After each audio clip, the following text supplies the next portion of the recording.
और स्वयं माता अंबा जगदम्बा प्रजेश नगर में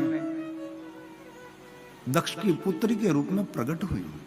गतेषु 9 मासेषु 9 मास पूर्ण करे 10वें मासे हे नारद, ब्रह्मा ने कहा नारद आपको याद है 9 मास पूर्ण हुआ, 10वें महीने में माता जगदम्बा का प्रागट्य हुआ। देवताओं ने जय जयकार किया, आकाश में से पुष्प की वृष्टि करी। दक्ष महाराज ने पुत्री जन्म पर बड़े बड़े उत्सव मनाए। कितनी सुंदर है मेरे शास्त्रों की बात, पुराणों की सुंदर, कितनी सुंदर बात की पुत्री जन्म और बड़े बड़े उत्सव मनाए। लेकिन बीच में थोड़ा सा समय विपरीत चला गया।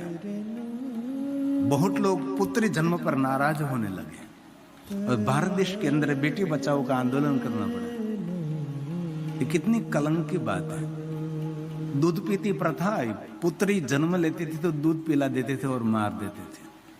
टेक्नोलॉजी का संशोधन हुआ और पता लगे कि मां के पेट में बेटी है तो इस समय भ्रूण हत्या होने लगी। क्या क्या समाज ने किया। और सती प्रथा चली। ये तो बहुत सारे जागरूक पुरुष इस धरती पर आए जिन्होंने विचार क्रांति दिखाई और समाज में बहुत सारा परिवर्तन हुआ। अब समाज धीरे धीरे सुरक्षित हो रहा है। कितनी भयंकर सती प्रथा भी थी और स्वयं उसकी इच्छा से अनुसार जो सती होने की तैयारी कर रही, ये बात अलग है, लेकिन बाद में तो पकड़ पकड़ कर वो डाल देते थे। ऐसा एक समय था। इतिहास देखे तो पता लगता है कि क्या क्या हमारे भारत देश में था। और दहेज प्रथा चलती रही और दहेज प्रथा के खप्पर में बहुत सारी बहन बेटी ने अपना जीवन को समाप्त किया। ऐसी बहुत सारी विडंबना रही हमारे समाज में, हमारे सनातनी समाज में, हमारे हिंदू समाज में बहुत सारी रही। अभी भी बहुत समाज में ऐसा रोग है दहेज प्रथा का। सभी समाज में अलग अलग परंपरा रहती है। कहीं समाज में बेटी का बाप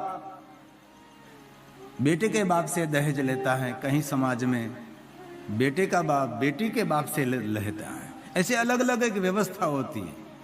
लेकिन समाज की सफलता में और कहूं तो समाज ने आगळ વધવામાં કોઈ રિવાજ અવરોધરૂપ થતો હોય તો દરેક સમાજના અગ્રણીઓ, દરેક સમાજના ડાયા અને સારા માણસોએ એ રિવાજને દૂર કરવો જોઈએ। સમાજને જો આગળ વધવામાં કોઈ જગ્યાએ અવરોધરૂપ થતો હોય તો, અને દરેક સમાજમાં ડાયા માણસો હોય, દરેક સમાજમાં સારા માણસો હોય, મૂર્ધન્ય માણસો હોય, વિચાર ક્રાંતિ ધરાવતા હોય છે। કોઈ સમાજ એ ઇજારો નથી કે આટલી એક જ સમાજમાં હોય। દરેક સમાજમાં એવા ડાયા માણસો હોય છે કે જે સમાજને આગળ લઈ જવા માંગતા હોય ને તેમાં કોઈ આપણા સમાજનો એવો કોઈ રિવાજ હોય તો ધીમેકથી સૌએ ભેગા મળીને અને પોતાથી શરૂઆત કરીને એ રિવાજને દૂર કરવામાં આવે તો સમાજ ઘણો સમાજની અંદર આગળ વધી શકે છે। तो पुत्री जन्म पर बड़े बड़े उत्सव मनाए, पूरे नगर को सजाया था, नगर में दीप प्रज्वलित किए थे और दक्ष महाराज ने बहुत उत्साह दिखाया कि मेरे वहां पुत्री जन्मे। और मेरे शास्त्रों में ऋषि मुनियों ने ऐसी गलती नहीं की कि पुत्र की महिमा गाते रहे। पुत्र के साथ साथ पुत्री की भी महिमा गाई।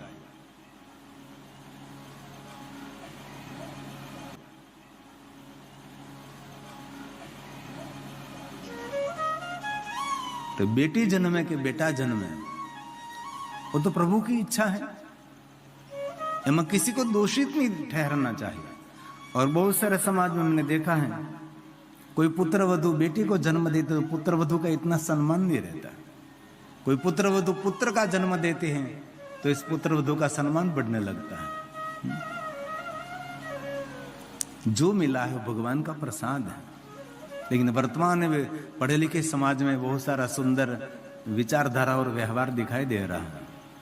તેથી દીકરો જન્મે કે દીકરી જન્મે ભગવાનનો પ્રસાદ છે। અને વર્તમાન યુગમાં જરૂર દીકરાઓ મા બાપની સેવા કરતા હશે, તેનો વિરોધ નથી, પણ વર્તમાન યુગમાં અમે તો દુનિયા ફરીએ છીએ, જોયું છે કે દીકરાઓ જરૂર મા બાપનું ધ્યાન રાખે છે, પણ દીકરાઓ કરતા વધારે વર્તમાન યુગમાં દીકરીઓ મા બાપનું ધ્યાન વધારે રાખે છે।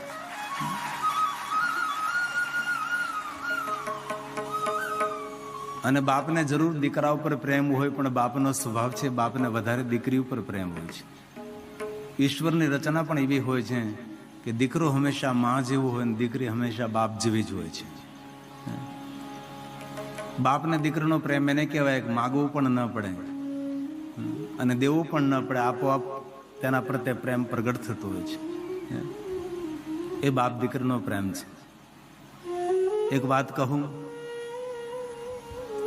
જો આપણા દેશની અંદર દીકરીઓને સાસરે જવાની જો પરંપરા ન હોય તો દુનિયામાં કોઈની તાકાત નથી બાપ અને દીકરીને જુદા પાડી શકે કોઈ. જો સાસરે જવાની વ્યવસ્થા ન હોય તો કોઈની તાકાત નથી કે બાપ અને દીકરીને કોઈ જુદા પાડી શકે. બાપના વિચારને દીકરી સમજી શકે, દીકરીના વિચારને બાપ સમજી શકે, એકબીજે બોલવું ન પડે. અને ઘરની યુવાન દીકરી બાપના ચહેરા ઉપરથી બાપને પારખી શકે છે અને પિતાને હકપૂર્વક કહી શકે છે, પિતાજી તમે જે આ કરી રહ્યા છો એ તમારા માટે સારું નથી. અધિકારપૂર્વક જો કહેવા વાળું કોઈ પાત્ર પિતા માટે હોય તો એ છે દીકરી. તેથી જે બાપને દીકરી મળે છે એ બાપ પૂર્ણ બાપ છે. જે બાપને દીકરી નથી મળી એ બાપ અધૂરો બાપ છે. પિતા હોવાનો તો અહેસાસ દીકરી કરાવે છે ને. તેથી આ મંડપમાં બેઠેલા જે દંપતીઓ છે તેને ભગવાને દીકરી આપી છે, એવા દંપતીને હું ગિરી બાપુ હૃદયથી પ્રણામ કરું છું. દીકરાને જેટલો પ્રેમ આપો છો એટલો દીકરીઓને પણ આપજો. ઘણા સમાજમાં તો દીકરીઓને ભણાવતા નહીં, પણ હવે તો ધીમે ધીમે સારા સમાજમાં સારું થવા લાગ્યું છે કે દીકરીઓને ભણાવવા લાગ્યા છે, દીકરીઓ આગળ વધવા લાગી છે. દરેક ક્ષેત્રમાં દીકરીઓ આગળ વધે છે. ઘણા સમયથી એક વિચાર નિરંતર આવતો હતો, લોકો ગાતા જ રહે છે કે દીકરી તો પારકી થા પણ કહેવાય. ખબર નહીં આવું શા માટે બોલતા હશે. એમાં લગ્નમાં તો સંભાળના જ કરે છે, પણ લગ્નમાં તમે ગાવ છો કે દીકરી પારકી થાપણ કહેવાય. ક્યારેક એવું તો ગાવ દીકરો પારકો થાપણો કહેવાય. ક્યારેક એવું ગાવું જોઈએ ને, સાથે સાથે ગીત જોડી દેવું જોઈએ કે દીકરી તો પારકી થાપણ. ઓલા દીકરી વિદાય વાળા એમ ગાય કે દીકરી પારકી થાપણ કહેવાય, અને દીકરા જાન લઈને આવ્યા એને એમ ગાવું જોઈએ કે દીકરો પારકો થાપણો કહેવાય. હવે અમે તમને સોંપીએ છીએ એવું કાંઈ ગીત. આમાં બે ગીત બનાવવા જોઈએ. આ ગીત દીકરી પક્ષ વાળે ગાવાનું, આ દીકરા પક્ષ વાળાએ ગાવાનું. આવું કરવું જોઈએ. અને વર્તમાન યુગમાં એવું જ દેખાય છે ને. તેથી દીકરીને પારકાપણાનો અહેસાસ નહીં થવા દેવો. અને બીજી એક બહુ હૃદયથી વાત કરું છું, તમારા સમાજનો જે કાંઈ રિવાજ હોય તમને મારા પ્રણામ, પણ દેખાદેખીથી આપણે થોડા દૂર છીએ, દૂર રહીએ આપણે થોડા. સમાજની અંદર શા માટે દેખાદેખી? ઘણા બાપને મેં જોયા છે કે દીકરીને સાસરે વળાવતો હોય, બાપ દીકરીને લગ્ન કરતો હોય તો એટલો બધો ખર્ચ કરે. શા માટે? તો કે મારી દીકરીને સાસરે જાય ત્યાં કોઈ મેણું ન મારે. જમીન ગીરવે મૂકી દે, મોટી લોન ઉપાડે, મોટે વ્યાજથી પૈસા લે, ઘર ગીરવે મૂકી દે. આટલા ધામધૂમથી મોટો ખર્ચ કરીને દીકરીના લગ્ન કરે. શા માટે? કે મારી દીકરી સાસરે જાય છે અને કોઈ મેણું ન મારે, કે તારા બાપે કઈ વ્યવસ્થા ન કરી, તારા પિતાએ કઈ અમને સાચવા નહીં. સમાજ તમે સારું કરો તો પણ બોલવાનો છે, સમાજ તમે નબળું કરો તો પણ બોલવાનું જ. કારણ કે બોલે ને બોલવા જો, કહે અને કહેવા જો ભાઈ. તેથી અમારી એક હૃદયની વિનંતી છે કે તમારી દીકરીના લગ્નમાં તમે 50 લાખ રૂપિયાનો ખર્ચ કરતા હોય તો જરૂર કરજો, પણ વિચારધારા સાથે જોડાતા હોય તો 50 લાખનો ખર્ચ દીકરીના લગ્નમાં કરવાનો હોય તો એને બદલે 25 લાખનો ખર્ચ કરજો, અને 25 લાખ રૂપિયા જે બચે એ તમારે દીકરીના નામથી ડિપોઝિટ મૂકી દેજો, જેથી કરીને દીકરીના જીવનમાં ક્યારે ઉપયોગી બને. કારણ કે દરરોજ માટે એક સરખા દિવસો કોઈના રહેતા નથી. તેથી ક્યારે કોઈની સામે તેને હાથ લંબાવો ન પડે. ડાયા માણસોએ આવું કરવું જોઈએ. ને સમાજમાં દેખાદેખીમાં બહુ મોટા ખર્ચ નહીં કરવા જોઈએ. આપણી યોગ્યતા પ્રમાણે આપણો વ્યવહાર હોય, આપણી યોગ્યતા પ્રમાણે આપણી વ્યવસ્થા હોય, આપણી યોગ્યતા પ્રમાણે આપણા પ્રસંગો હોય. સમાજમાં વાહવા કરાવવા માટે કરજો ન કરાય, મોજશોખ પૂરા કરવા માટે કરજો ન કરાય. કોઈ વ્યવસાય કરવા માટે પણ તમારા વ્યવસાયને અનુરૂપ કર્જ લેવાય, કદમ કદમ પર આગળ વધાય. કોઈ પહાડ ચડવો હોય ને તો કૂદકો મારીને પહાડ ન ચડે. આપણે હનુમાનજી નથી, આપણે એક એક પગથિયું ધીરે ધીરે ધીરે ધીરે જીવનમાં આગળ વધવાનું, એક સાથે હરણફાળ નહીં. તો દીકરી પારકી થા પણ નથી. એક પંક્તિમાં પરિવર્તન કર્યું, પણ જેને લખ્યું હોય એને ક્ષમા. આ તો અમારી સ્વતંત્ર વિચારધારા છે.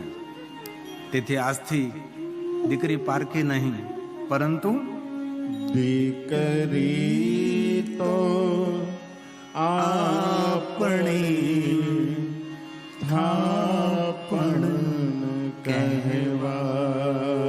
પારકી શા માટે ભાઈ? પારકાપણાનો અનુભવ થવા જ નથી દેવાનો તેને. આપણે તેમની સાથે જ છીએ. સાસરે મોકલવી વ્યવસ્થા છે,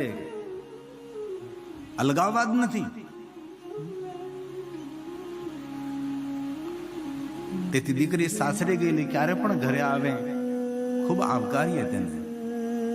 જો કે તમારે કચ્છમાં તો ન્યાણીનો ખૂબ મહિમા છે, દીકરીઓને ખૂબ સન્માન આપે છે. તેથી કચ્છના માણસો હંમેશા માયાળુ રહ્યા છે. દીકરીને એમ કહે કે દીકરીના ભાગ્યનું મખાય છે. દીકરીઓનું એટલું સન્માન, ને જે ઘરમાં દીકરીઓનું સન્માન થતું હોય એ ઘરની અંદર રિદ્ધિ સિદ્ધિ સુખ શાંતિ હોય છે. એ ઘરમાં ભગવાનની વિશેષ કૃપા હોય છે. અને બીજી એક હૃદયની વાત કરવી છે. તમારો દીકરો કઈ એક નહીં 10 ભૂલ કરે તો પણ તમે ક્ષમા કરી દો છો. એ દીકરો છે ને. અમારી દીકરીઓ ભૂલ તો ન જ કરે, પણ ક્યારેય કોઈ દીકરીઓ કોઈ ભૂલ કરી બેસે તો જેવી રીતે દીકરાને માફ કરી દો છો એવી રીતે દીકરીઓને પણ ઉદાર બનીને માફ કરી દેવી જોઈએ. એ આપણી ઉદારતા છે. પણ દીકરીઓને માફ કરવામાં ન આવે. અને બીજી એક મારી દીકરીઓને હૃદયપૂર્વકની પ્રાર્થના છે. ભણેલી ગણેલી દીકરીઓ ગામડામાં શહેરમાં રહેતી, એક હૃદયની અમારી વિનંતી છે. વર્તમાન યુગની અંદર વિપરીત સ્થિતિ ચાલી રહી છે, ત્યારે અમારી દરેક દીકરીઓને પ્રાર્થના છે, વિવાહ કરો તો પોતાના સમાજમાં વિવાહ કરો, તેવી એક હૃદયની અમારી પ્રાર્થના છે.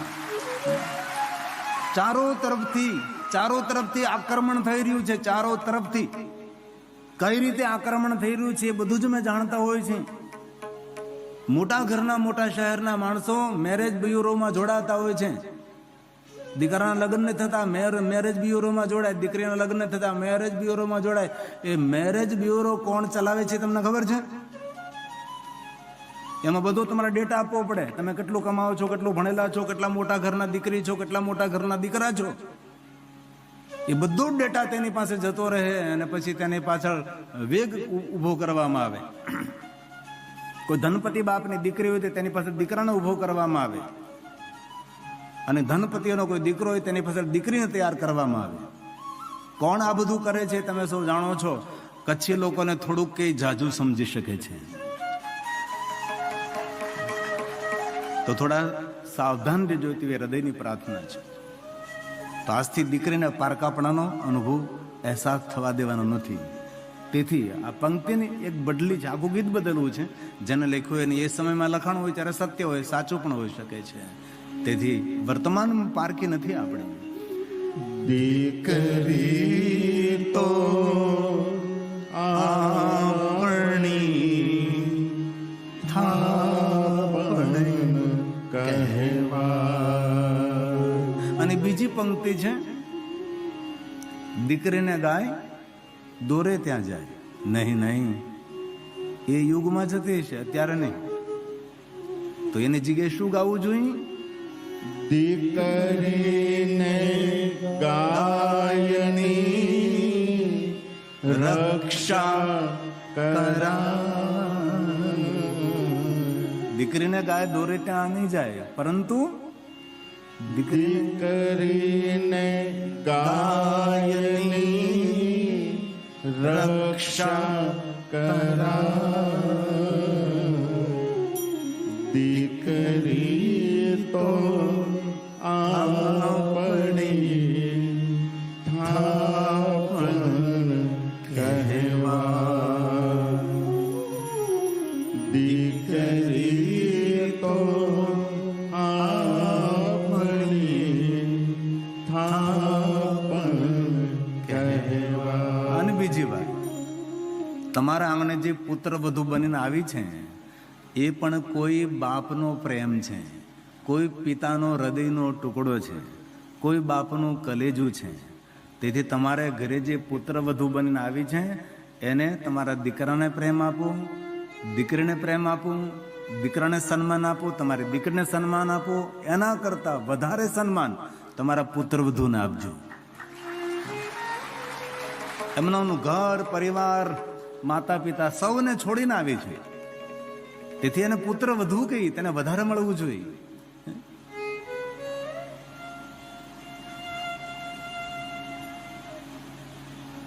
જેને જેને ભગવાને દીકરીઓ આપી છે એ પિતા કેટલા ભાગ્યવાન હોય છે.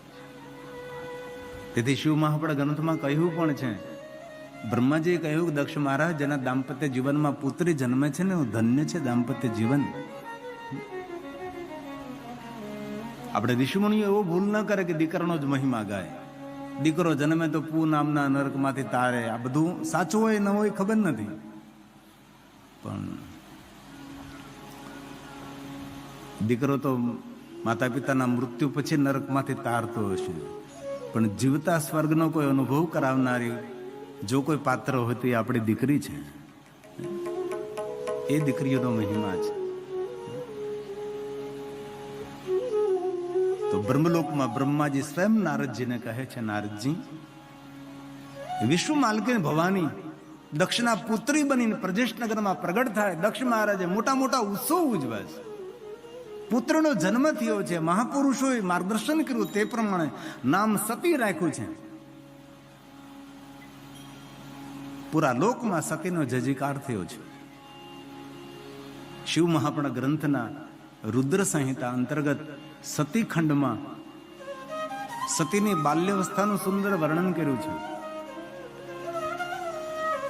સતી કી બાલ્યાવસ્થા દર્શनीय રહે, કિશોરાવસ્થા દર્શनीय, युवा अवस्था दर्शनीय, इत्थम विहारे. अपनी रुचि अनुसार सुंदर विचरण કર્યું સતી. शिव महापुराण ग्रंथ में सती की बाल्यावस्था का सुंदर वर्णन है. छोटी छोटी अपने सखियों के साथ प्रजेश नगर में खेल रही है. उसके जो खिलौने थे इनमें भी शिव ही शिव थे, क्योंकि सती बाल्यावस्था से स्वयंभू महादेव की भक्त थी. हिमालय पुत्री पार्वती को शिव भक्ति का मार्गदर्शन नारद जी ने किया है, लेकिन दक्ष पुत्री सती को शिव भक्ति का मार्गदर्शन किसी ने नहीं किया. वो स्वयंभू महादेव के भक्त रही. और शिव महापुराण ग्रंथ में भगवान श्री हरि भगवान विष्णु जी ने देवताओं को कहा कि देवताओं, जिनके घर में स्वयंभू कोई बालक महादेव का भक्त होकर जन्म लेता है, वो बालक कोई सामान्य बालक नहीं, वो मुक्त आत्मा है. पूर्व जन्म में उसने बहुत सारे पुण्य कर्म किए हैं. ये मुक्त आत्मा जिनके घर जन्म लेता है वो स्वयंभू महादेव का भक्त रहता है. उसको शिव भक्ति का कभी मार्गदर्शन देना नहीं पड़ता, वो स्वयं महादेव को समर्पित रहता है. इसलिए आपके घर में, आपके परिवार में कभी कोई ऐसा बच्चा, ऐसा बेटा और बेटी जन्मे और महादेव का परम भक्त है, तो समझ लेना चाहिए ये आपके कुल का उद्धार करने के लिए आपके कुल में ये मुक्त आत्मा ने जन्म लिया है.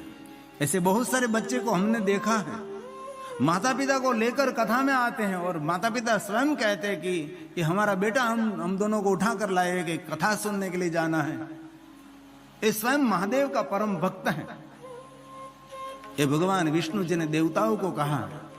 बहुत बड़ा सुंदर चरित्र है. कभी कभी कथा में हमने उनका विस्तार भी किया है. जो कि कथा में सभी कथाओं का विस्तार करना ये संभव नहीं होता, लेकिन कोई कोई कथा छूट जाती है, कोई कोई कथा का विस्तार भी हो जाता है.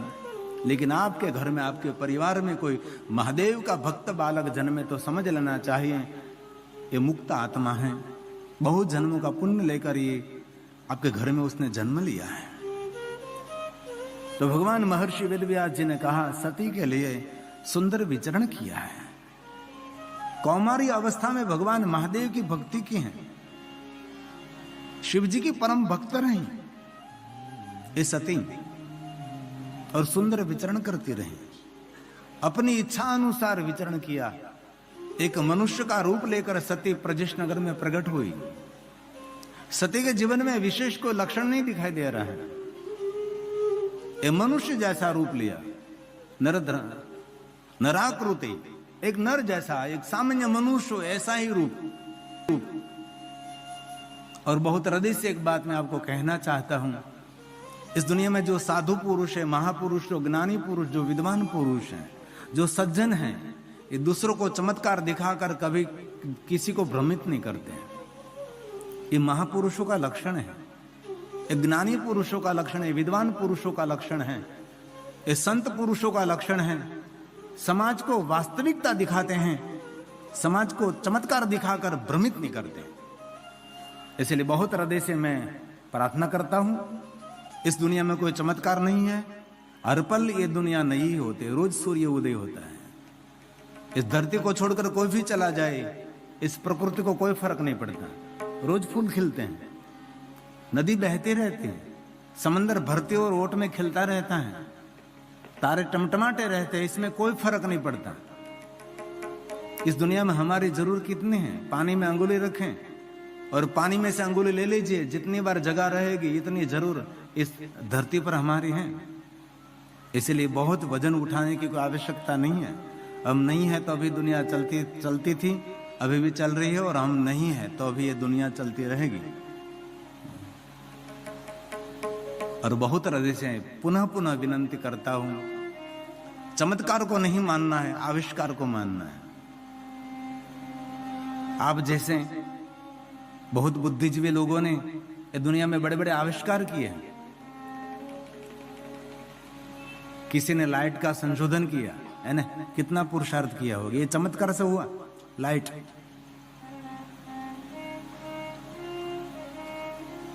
किसी ने टेलीविजन का संशोधन किया, किसी ने माइक का संशोधन किया, किसी ने कैमरे का संशोधन किया, किसी ने मोबाइल फोन का संशोधन किया, ये आविष्कार कहते हैं। किसी ने ट्रेन बनाई, किसी ने प्लेन बनाया, पहले साइकिल बनाई, जहाज बनाया, क्या नहीं बनाया। आकाश में कितने लोगों को लेकर उड़ सकता है, ये चमत्कार से हो रहा है, ये सब आविष्कार से हो रहा है, ये बुद्धि से हो रहा है सब कुछ। इसलिए मेरे भाइयों बहनों को हृदय से मेरी प्रार्थना है, चमत्कारों की दुनिया में भ्रमित नहीं होना है, आविष्कार को स्वीकारना है, वास्तविकता को स्वीकारने का प्रयास करें आप। कोरोना में सब लोग गुफा में चले गए थे। ये कोरोना काल में हमारी रक्षा डॉक्टरों ने संशोधन किया, उस लोगों ने वैक्सीन बनाई, हम सबकी रक्षा हुई। श्रद्धा का विषय अलग है, विश्वास का विषय अलग है। कल नहीं परसों रात में धीमी धीमी बारिश शुरू हो गई थी। ये कोई चमत्कार नहीं था, हमारी सबकी श्रद्धा थी कि बारिश नहीं आनी चाहिए। यज्ञ चल रहा है, इतना बड़ा उत्सव चल रहा है, इतना बड़ा साधना और भजन चल रहा है, वहां कोई चमत्कार नहीं, वहां प्रार्थना का काम, प्रार्थना से काम होता है। एक एक व्यक्ति ने प्रार्थना की होगी कि बारिश नहीं आए तो ठीक रहेगा, ये सब इतना पंडाल, इतनी सुविधा व्यवस्था कैसे होगी। ये प्रार्थना ही ऊर्जा काम करती है। कोई एक व्यक्ति के चमत्कार से सब कुछ नहीं होता कि मैंने बारिश को रोक लिया, नहीं नहीं, ऐसा नहीं होता। ये प्रकृति किसी के हाथ में नहीं है। इसलिए बहुत हृदय से मैं प्रार्थना करता हूँ। हमारे गुजराती बहुत भले भोले लोग हैं, चमत्कार की दुनिया में बहुत भ्रमित होती है। आपके कच्छ में एक महात्मा नहीं थे, फकीर थे, वो सबको भस्म देते थे। बाद में बुद्धिजीवी ने भस्म का लेबोरेटरी किया तो इसमें वो निकला, क्या कहते हैं, पैरासिटामोल नहीं, हाँ चिरोइड, ऐसा निकला। लेबोरेटरी की उसने, कहा इसमें क्या है, पकड़ा गई। इसलिए शरीर में कोई दर्द है, डॉक्टर के पास पहुंच जाओ। हमारे जैसे लोगों के पास जाने की जरूरत नहीं है। मेरे पास बहुत लोग आते हैं कि घुटन दुख रहा है, मैं कि तो मैं घुटन का डॉक्टर नहीं हूं। शास्त्र की कोई बात है, कोई पूजा पाठ की कोई बात है तो मुझे जो पता वो मैं आपको बता सकता हूं, लेकिन ये हमारा विषय नहीं है। इसलिए सती के जीवन की विशेषता ये है कि सती ने पूरे जीवन में किसी को चमत्कार नहीं दिखाया, वास्तविकता दिखाई। और सती प्रजेश नगर में विचरण करने के लिए निकलती थीं। नगर के लोग उनको प्रणाम करते थे। सती ने अपने जीवन में विवेक को प्रधान बनाया था, और जिन व्यक्ति ने अपने जीवन में विवेक और नम्रता विनम्रता को प्रधान बना लिया, समझो व्यक्ति समाज के अंदर प्रशंसा करने योग्य बनता है। इसीलिए जीवन मिला है तो जीवन में कुछ विशेष होना चाहिए, सबसे अलग जीवन होना चाहिए, उसको जीवन कहा जाता है। जीवन तो ऐसा होना चाहिए कि आपका मित्र तो आपकी प्रशंसा करें, लेकिन आपका शत्रु भी आपकी प्रशंसा करे, ऐसा जीवन होना चाहिए, उसको जीवन कहा जाता है। इसलिए जो मिला है तो इसमें कुछ विशेष करें, बाकी तो आया जो जग में, कल जीवन पूरा हो जाएगा, समय हाथ में से ऐसे ही निकल जाएगा, पता भी नहीं लगेगा। कितनी मूल्यवान घड़ी हो, लेकिन ये घड़ी समय कभी रोक नहीं सकती। करोड़ों रुपया की घड़ी आप बांध लीजिए, लेकिन एक घड़ी समय दिखा सकती है, लेकिन समय को रोक नहीं सकती। इस सीधी बात। दो पंक्ति सुनाता हूं।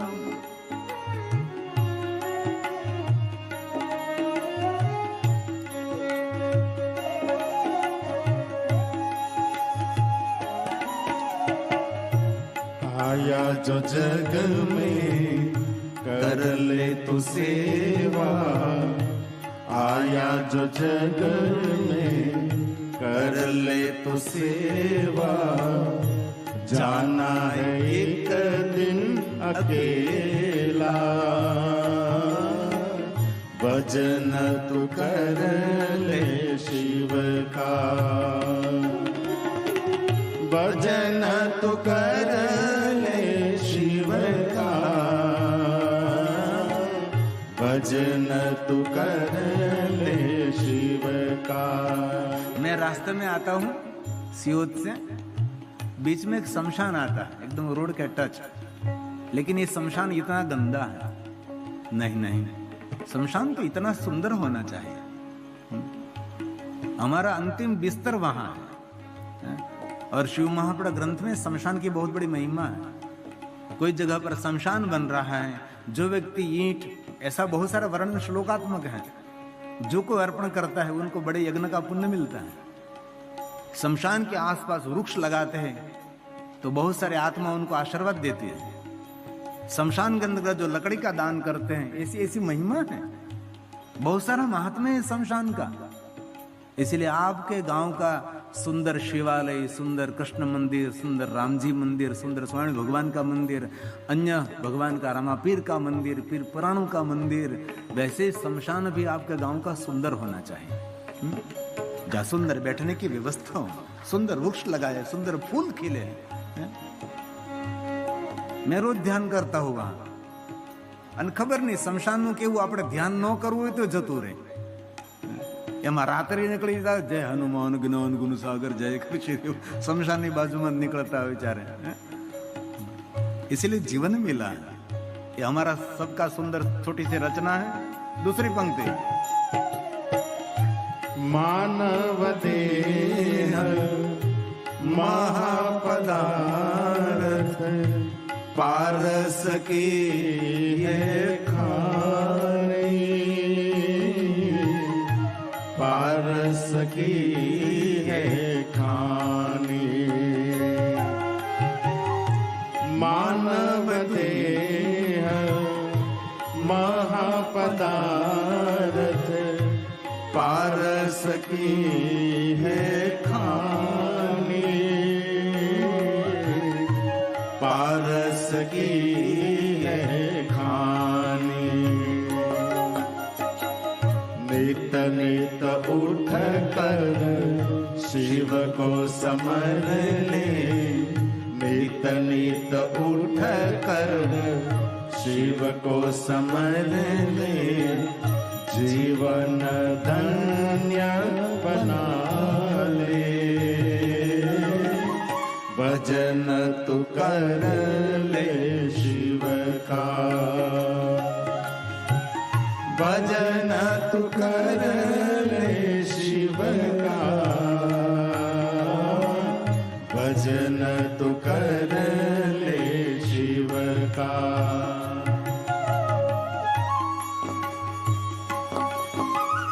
जीवन का मूल्य करें। दूसरा व्यक्ति आपका मूल्य करे न करे, लेकिन आप तो स्वयं आपका मूल्य करें। इस धरती पर आपका कोई अस्तित्व है। धरती पर आप पधारे हैं तो आप विशेष कार्य के लिए कोई आए हैं, छोटा मोटा कोई भी कार्य, इसीलिए तो भगवान आपको धरती पर भेजा है। लेकिन बहुत लोग अपने जीवन का मूल्य समझते हैं, ज्यादातर नहीं।